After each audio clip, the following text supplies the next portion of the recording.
Hey, welcome to Finding Your Soul in Success. Leaders sharing their inspirational wisdom. With our host, Kathy Gardarian. Hello, I'm Kathy Gardarian. Welcome to Finding Your Soul in Success. I started my company about 33 years ago, and I've had a lot of experience seeing the difference in how you can relate to people and do things, and certainly it was quite an interesting time I had with my very first customer. It was the Home Depot stores, and I got to be a vendor of theirs when they only had 25 stores in the whole country. And I have now worked for them 30 years, and we were opening 246 stores a year, and we went from 6 products to almost 100 products, and we had to door deliver nationwide. So as you can hear that part of the story, I had a lot of lessons I learned along the way. And I wanted to do this podcast to share those stories. People learn from storytelling, and then have my friends come on that also have very interesting ways that they made their business be rewarding and successful as well. Today I'm thrilled to have my very good friend Tony Enrico here. Tony is a CEO. I want to say he's a roving CEO of sorts, and I think they call it fractional. But he works with companies that are $5 million to $100 million, and if they're struggling and they need help, then this is what he comes in and does. So I wanted to ask you, really, just tell me a little bit about how you started. Well, first off, thanks for having me, Kathy. It's a great pleasure, and I'm looking forward to a good conversation. Yes. Going back, so I started with Johnson & Johnson on the consumer side of the business. And I remember vividly, I was living in Chicago, and I was making a trip to, I think, the East Coast, and it was 7 a.m. on a Monday morning, and I'm sitting in the line of these commercial aircraft waiting to take off. And I was back of the bus and sitting in the aisle seat, and I looked out the window, and I saw about 32 planes in front of me. And I went, oh my gosh, this is so metaphorical to the way promotions are handed out in big business. And I thought, is this the way it's going to go for a career? I mean, I literally have to stand here and wait and when my turn comes. Yeah. And it suddenly dawned on me that, you know what, maybe if I volunteer for some of the jobs that nobody wants to take, I might be able to accelerate my learning, my exposure, and if things work out, great. And if they don't, well, I can always pick up my bag and go to a different spot. So that was really a catalyst. And, unlike your good fortune of hooking up with Home Depot when things were really taking off, I landed at Kmart, managing the Kmart business for J&J when things were going terribly wrong. Oh, and it wasn't as though I had any ordained thoughts about getting into helping businesses that were struggling or turning around broken brands or even running a company at that juncture. It was really all about just trying to learn. And I figured the more that I could get myself exposed to difficult situations, the more I'm going to learn. And I just wasn't afraid of falling down and failing because, frankly, I hadn't taken off yet. So I figured, how bad could it be? And that was really the beginning of the journey to getting into a bunch of less than fun scenarios and figuring it out and taking with the scars along with the ribbons when they occasionally showed up. Yeah, and it's interesting because when you do have a painful experience, I really feel like you almost create them so you learn, and it really helps you be better. Yeah. So I mean, it's all good. When you're in it, it doesn't always feel good. No, it does not. No, it does not. Yeah. So, in this incredible time of change and uncertainty, what do you think are the critical characteristics that strong leaders might have, especially to ensure their growth and sustainability? Yeah, that's a good question. It's I define really wisdom is a combination of your God-given intellectual abilities coupled Yeah. with experience. Yeah. And it's hard to accelerate experience. You just have to go through the hard times and really learn from them as a person, as a professional.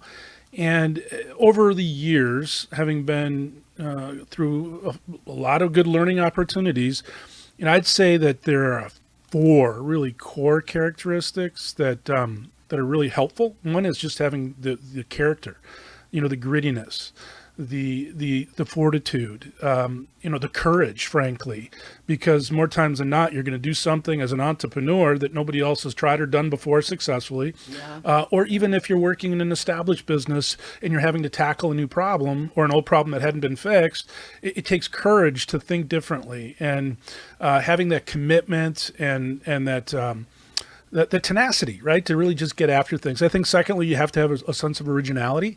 You have to come through and look at things with fresh eyes and fresh perspectives. Similarly or simultaneously, I should say, you also have to come with a sense of oneness, right? We're all connected, and we can't be looking at it from a myopic self perspective, a selfish perspective, but rather one of how do I help solve the problem, but bring along a lot of people along the way. And I think if you do that well, good things generally will come to be. Results, of course, are part of the equation, but it's reliability and responsibility and resourcefulness. I don't care how big or small the company, Right. You're always going to be short people, and you're going to be short money. And it could be a $1 billion enterprise, or it could be a $1 million startup. There's always limitations. So being resourceful and being appropriately responsible, right? You got to step up and take responsibility for things when they go well as when they don't, or at least share the responsibilities when they're going great, but really take on everything when it doesn't. Yeah. And then it's energy, right? You have to Yeah. come from a place of energy and find that sense of self and confidence, but also really find the great things that exist in others and really release that in them. That's so important. I wanted to ask you because in my experience, the more employees I actually had to hire, Yeah. the more it was more difficult because I'm so into the biology of your belief systems. And I noticed that many of my employees thought so differently. They would want to talk about things that they were really afraid of. And I would always think to myself, that's what you're afraid of? To really get personal with each one, I think it's difficult to lead that way, but I think Yeah. we need to do it and, Absolutely. and make them comfortable. Yep. Starting where people are at is critical. Yeah. And not where you want them to be or where they could be or should be, but Yeah. really accepting them for who they are Yeah. and acknowledging their strengths. I mean, people fundamentally, in my experience, want to be appreciated, want to be valued, and they want to contribute to something bigger than themselves. Yes. And if you can find a way, I'm anti-motivation. I think motivation is a first-class waste of time and frankly, too. very egotistical, as opposed to being inspiring to the degree that you can tap into that wellspring of knowledge and ability and potential that exists in everybody. And if you can help somebody connect with that thing, you can turn them loose, let them go, and they become the best that they can be. Occasionally you got to get them back on track if they go a little off the rails, but Yeah. that's okay. And that's part of the process. What I'm curious about is how do these CEOs how do these companies come to you and say, I need help? That's being very vulnerable as well, Yeah. if you think about it. Yeah, so a couple ways. I've been able to share my story in front of a number of audiences and live Okay. presentations pre-COVID. And inevitably, if there's 100 people in the audience, 5 or 6 will come up and say, hey, can we talk offline? Because that resonated with Okay. some of what you've expressed and the story that you told and the time that. Yeah. So by being real and being really, just humble, I think is a core characteristic of good leadership, and being out there and just explaining not everything works well. So that's one. Secondarily, you build relationships. You and I met at a networking event about 8 years ago. Yeah. We have shared stories and kindred spirit, and one thing leads to the next, and inevitably those opportunities lead to an introduction. Yes. I'm quick to share with people that I don't have all the answers. I don't think have that's this good. toolbox that is going to correct every problem. Yeah. But by genuinely listening and learning about a CEO's business and the people and the legacy they're trying to create and the challenges they're facing. Because, come on, we all know that nothing works perfectly all the time. Inevitably, that leads to either an opportunity where I feel comfortable and capable of lending a hand. And if I don't, I'm quick to share that, I'm not probably the best person, and let me pay it forward and find somebody that might be better suited to help in your situation.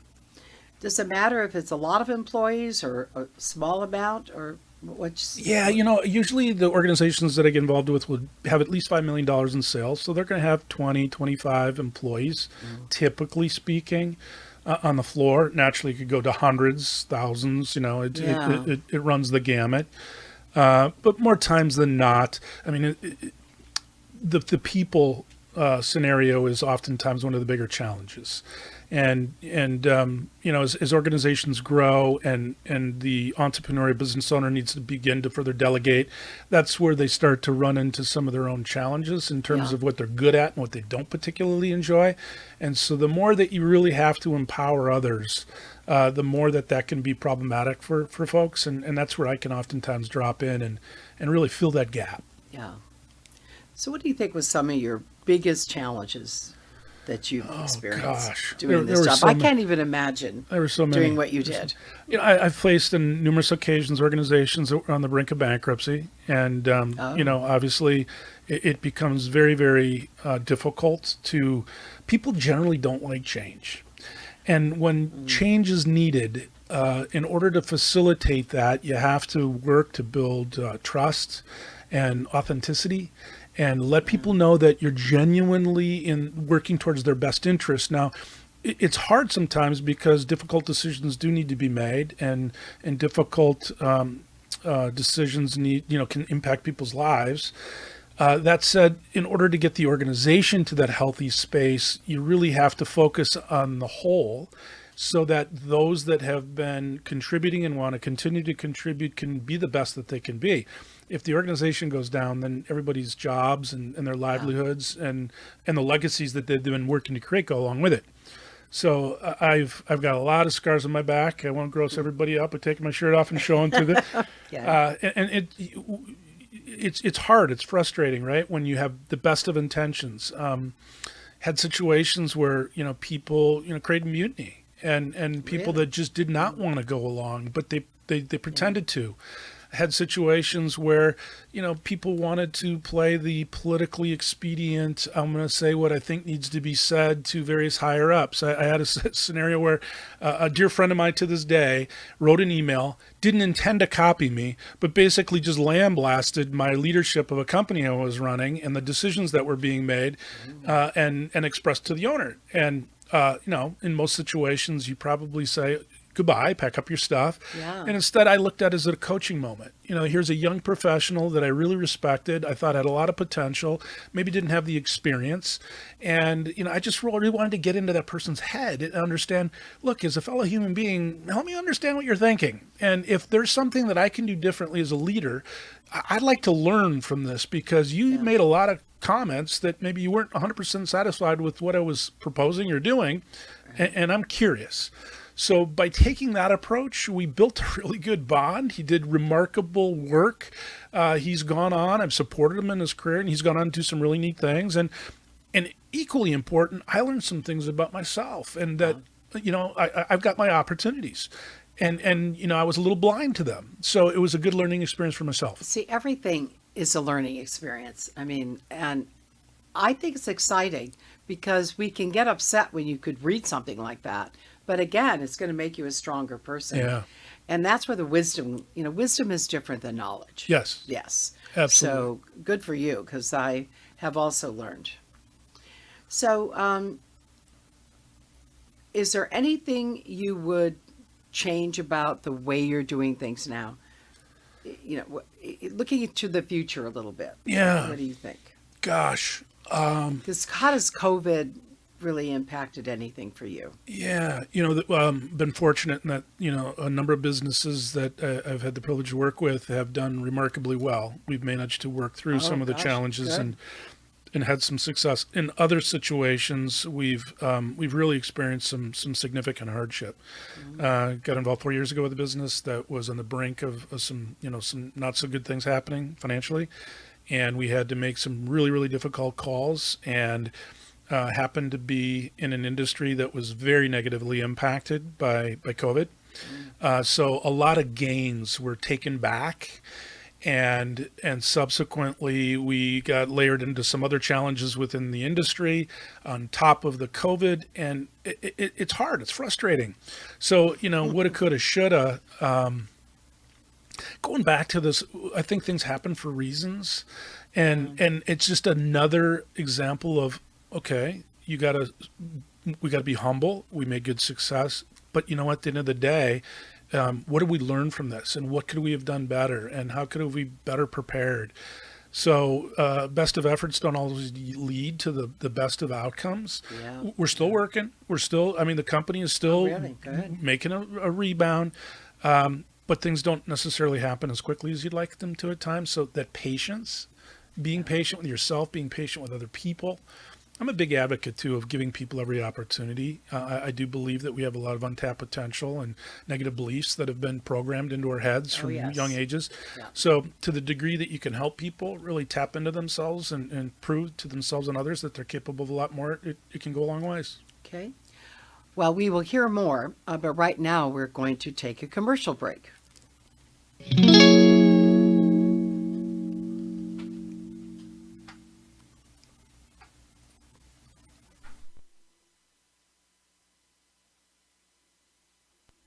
And we just want to take a quick break to remind you that Kathy is the author of a book, Feet to the Fire, Finding My Soul in Success.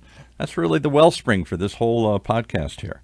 And it's a memoir which tells a transformational tale about a woman who learned to find her soul while climbing the ladder of success.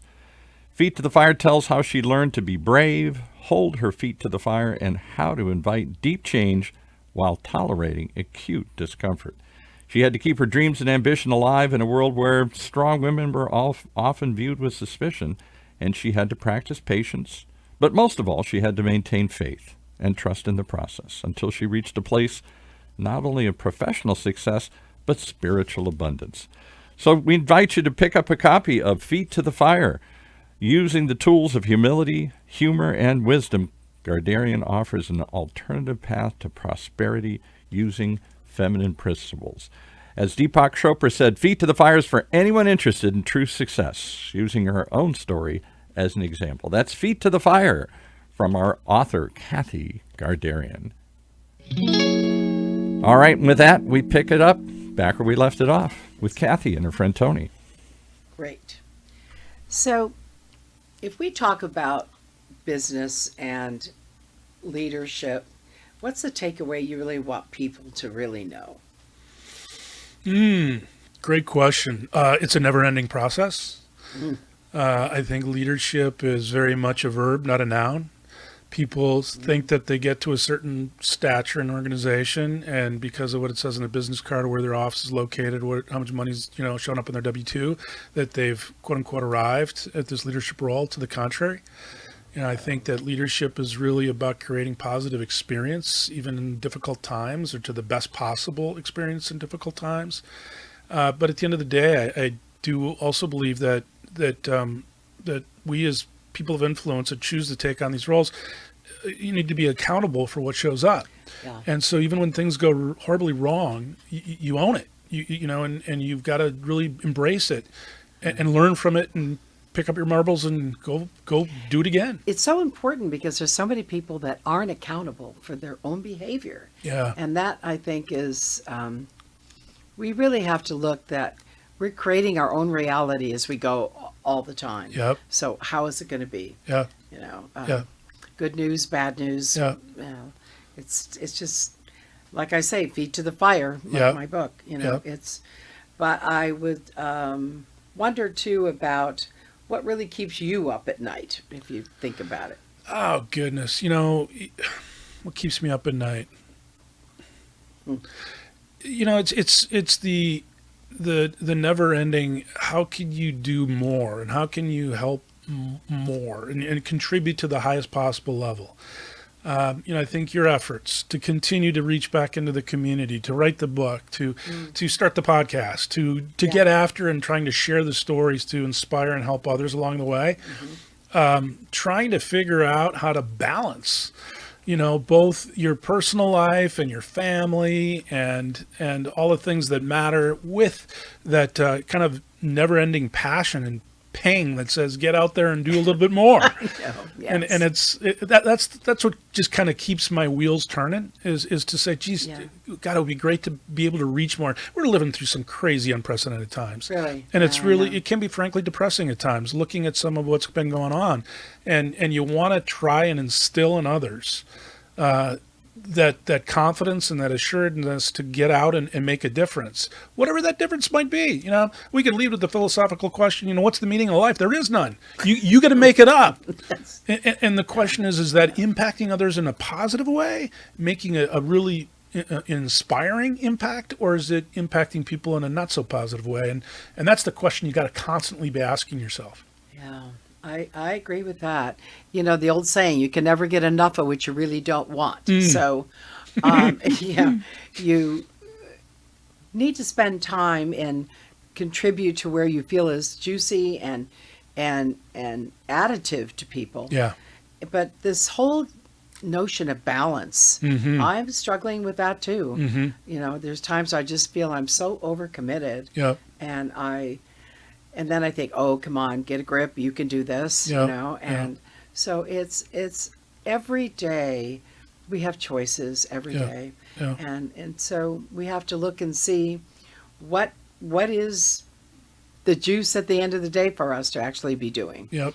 And then sometimes you have to let some things go. Yep. But So true. these are very, very different times. And sometimes I'll hear a story that's so loving, that's happened out in the world.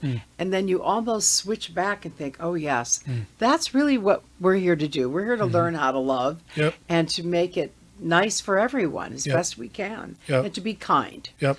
So, and then there's other times when I think, maybe listen to too much of the news, I don't even know what to think. I turn it off. I really pay very little attention to the news. It's just it's a form of propaganda, right? So our job within the sphere that we have the influence, in my opinion, is to try to find the positives, right? And try to propagate those where we can. And gosh, I've got a lot of situations that I've faced where the negativity, the toxicity in some places is pretty overwhelming. And truth be told, you can come home at night and be feeling that, right? I mean, you surround yourself with a certain energy, it starts to, get into you, right? So you got to take that step back and really try to reconnect. So you're not taking that person home. You try not to. Try not to. I Sometimes totally it's understand it. Yeah. So what is one of your favorite quotes? And what does it really mean to you? Oh gosh. Another good question. I would say I think it was Neil Donald Walsh is where I was introduced in his Conversation with God series. And the quote that I recall is, a true leader is determined not by the number of followers one has. A true leader is determined by the number of leaders one creates. And it's something that I think really speaks to the essence. Yeah, certainly the essence of what you're doing out in the world. I think all of us that are influencing in our own way. And if we can be more focused in trying to, put some energy in and put some juice in and give something out, it'll come back. Maybe not in that instant, maybe not in that year, maybe not in that lifetime, but it will come back. And once you give, you get back. Well, one of my favorite quotes was said by Pat Summitt, who was the very winningest basketball coach for women. Yep. And they would win all of these games, but an interviewer asked her, so what happens when you lose? And she just said, I tell the girls, everything is what it is, and then it will be what you make it. Amen. And so I find myself actually saying that a lot to myself. When something happens and I'm not happy about it, I think, okay, so how are you going to act? What are you going to do? Yep. And so how we respond is very important. Huge. Yeah. So, and people watch our response Big too, time. and they're very affected by it. especially at the office. I think we have to. So that's one I try to remember. But there's so many great ones. And another one by Rumi certainly is whatever you resist persists. So I say that a lot too to myself. Yeah. Yeah. So, but quotes are good for us to remember and to center ourselves, sometimes get quiet, go inside, and things seem to calm down. Yeah. So, well, what else? Anything else you'd like to share before we have to close? I just wish you all the success.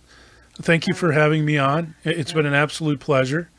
I think there's a lot of folks out there that are hurting. They're in some serious pain. Yeah. And if there's anything at all that we can do as individuals, as human beings, in order to make things just a little bit better, I think it's a step in the right direction. Yeah, I really appreciate you coming and sharing your wisdom. Yeah. You also co-authored a book and you have a prolific blog. So why don't you tell people more about that and how they can reach you? Sure. I wrote a book about, it's 15, 16 years ago now, focused on selling to the B2B marketplace. And if anybody's interested, it's still out on Amazon, Championship Selling.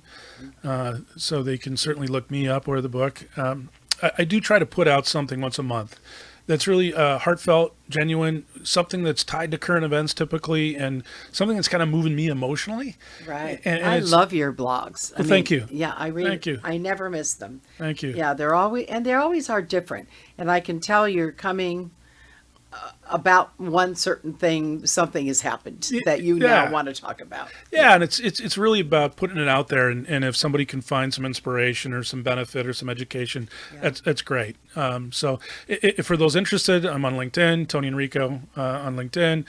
Certainly can reach me at tonyenrico.com or Tony at tonyenrico.com and send me an email, and be more than happy to jump on a call, say hello, get introduced, or just reconnect if we're old friends. Yeah, absolutely. Well, it's been a complete joy to have you here. Thank you. I want you to come back and share more. Thank you. So I appreciate maybe you'll Kathy. do that. And Well, I know your network's deep, and you got a lot of great people in the queue. So when that time comes, I am happy to come back. Okay, good. Thank you very much. And so I just want to thank the listeners for tuning in, and tune in again. So as we continue to find our soul in success.